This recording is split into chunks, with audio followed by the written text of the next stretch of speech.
कहानी नीरू की है। पंजाब की नीरू की शादी दिल्ली के राहुल से होती है। दिल्ली कितना बड़ा शहर है ना, लेकिन आप लोगों का घर तो बहुत छोटा है। हमारे पंजाब में तो ये बड़े बड़े घर होते हैं कि मजा ही आ जाता है। कोई बात नहीं नीरू, मैं भी तुम्हारे लिए बहुत बड़ा मकान बनाऊंगा नीरू बहुत के पिता जल्दी। जहाँ पंजाब के जाने माने व्यापारी थे, वहीं उसका पति राहुल दिल्ली में एक सिंपल नौकरी करता था। माँ, यहाँ तो घी मक्खन इतना महंगा है कि क्या बताऊं। मैं तो तरस ही जाती हूँ घी खाने के लिए। नीरू की माँ को ये सुनकर बहुत दुख होता है। मेरी बेटी को घी नसीब नहीं हो रहा है और ये बहू यहाँ बैठकर घी में शक्कर डाल रही है। देख वनिता, मैं साफ कह रही हूँ, इस घर में जितना घी आएगा उतना ही मेरी बेटी के घर दिल्ली भी जाएगा। अरे, ये क्या बात होती है माँ जी? बेटी का उतना ही करो जो अच्छा लगे। अब क्या मायके से घी और मक्खन तक की सप्लाई करोगी आप? हाँ, मेरी बेटी किसी चीज को तरसे मुझसे बर्दाश्त नहीं होता। अब क्या था, नीरू के मायके में 2 किलो घी आता तो 2 किलो दिल्ली जाता नीरू के पास। एक दिन, माँ, बड़ी गर्मी पड़ती है दिल्ली में। इस घर में तो एक ही एसी है और वो भी ड्राइंग रूम में। सारा परिवार एक ही कमरे में सोता है। हाँ बेटा, वो तो हर घर की कहानी है। यहाँ भी एक ही एसी है। अरे बिल इतना आता है कि क्या बोलूं। तभी वहां राकेश आ जाता है। माँ, थोड़ी देर में यहाँ कुछ प्लम्बर आएंगे मेरे कमरे में एसी लगाने। जरा ध्यान से लगवा देना ना माँ। ओए, ऐसे कैसे तेरे कमरे में एसी लगेगा? हाँ राकेश, एक बार बात तो कर लेता। अरे पापा, वो वनिता को गर्मी में नींद नहीं आती। ड्राइंग रूम में सबके साथ सोने में वो अनकंफर्टेबल है, इसलिए। अरे पूरे परिवार के साथ वहां तेरी बहन नीरू भी तो सोती है। वो नहीं हो रही क्या अनकंफर्टेबल? समझ रहा है ना? अगर एसी लगेगा तो एक दिल्ली में तेरी बहन के कमरे में भी लगेगा, तभी तू लगा सकेगा। राकेश वनिता को सारी बात बताता है। वनिता करती भी क्या, मन मार कर बैठ जाती। ये लोग ठीक नहीं है, क्या करूं मैं? अरे बेटी, यहाँ आ जा, तू यहाँ आकर रह ले। अरे छोड़ दे ऐसे पति को। कैसे छोड़ दूं माँ? समाज क्या कहेगा, लोग क्या कहेंगे? वैसे भी मेरा एक बेटा है मयंक। अरे हटा बेटा, तेरी उम्र ही क्या है? इतनी परेशान रहेगी तो काम कैसे चलेगा? खैर, बात आई गई हो जाती है।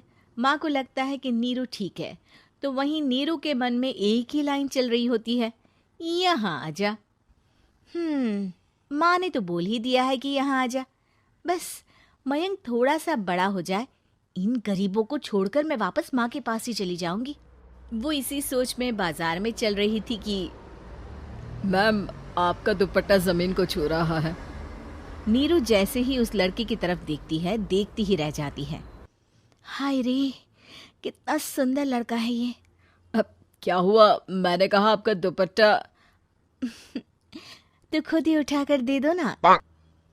लड़का समझ जाता है कि नीरू उस पर फिदा हो चुकी है। वो उससे उसका नंबर लेकर चला जाता है।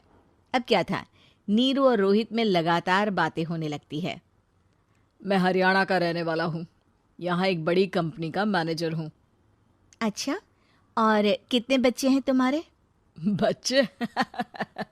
अरे मेरी तो शादी भी नहीं हुई है। तुम बताओ, शादी करोगी? नीरू शर्मा जाती है। अब लेकिन मैं तो पहले से ही शादीशुदा हूँ। मुझे फर्क नहीं पड़ता, बस तुम शादी कर लो। भाग चलते हैं, बहुत पैसे वाला हूँ मैं, हमेशा खुश रखूंगा तुम्हें। नीरू रोहित से मिलकर और फिर एक दिन घर से भाग जाती है। दोनों शादी कर लेते हैं। शादी के बाद, क्या बात है नीरू, तुम्हें परेशान सा देखता हूँ, सब ठीक तो है ना? हाँ हाँ, सब ठीक है।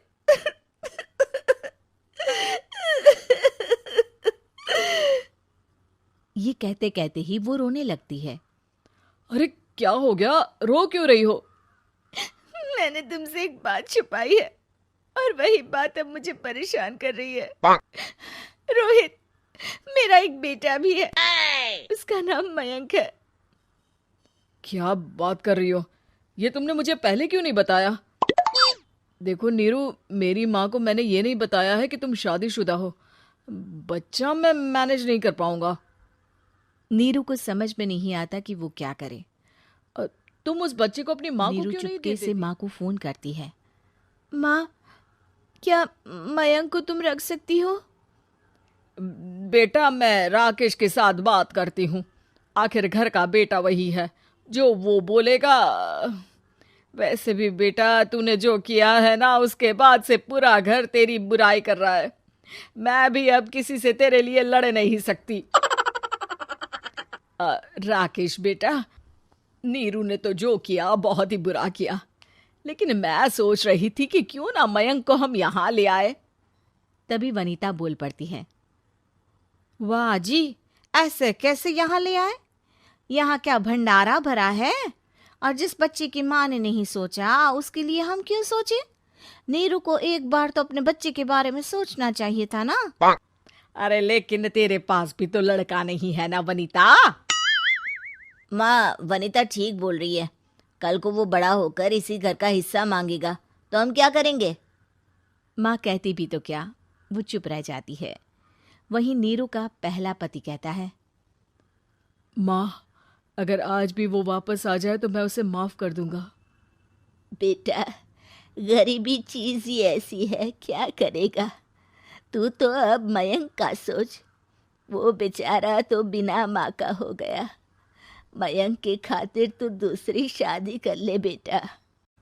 लोगों के लाख समझाने के बाद नीरू के पहले पति की शादी, जिसके पहले पति से 2 बच्चे होते हैं। देखो जी, मैंने शादी सिर्फ बच्चे के खातिर की है। मैंने भी शादी सिर्फ बच्चों के खातिर की है।